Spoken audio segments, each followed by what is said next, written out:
बृहस्पतिकृत सरस्वतीस्तोत्रम्।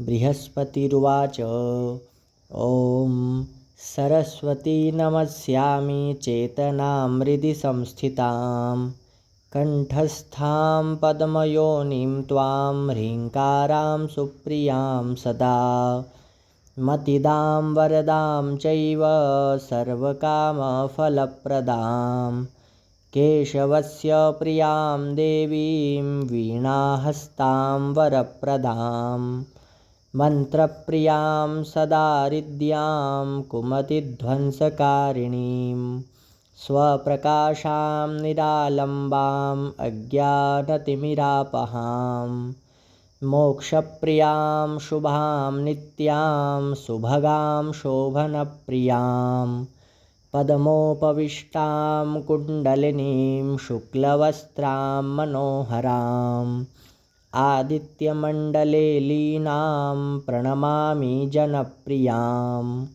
ज्ञानाकारां जगद्वीपां भक्तविघ्नविनाशिनीम् इति सत्यं स्तुता देवी वागीशेन महात्मना आत्मानं दर्शयामास शरदिन्दुसमप्रभां।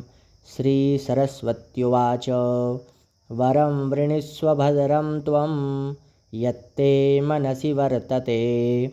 बृहस्पतिरुवाच प्रसन्ना यदि मे देवी परं ज्ञानं प्रयच्छ मे।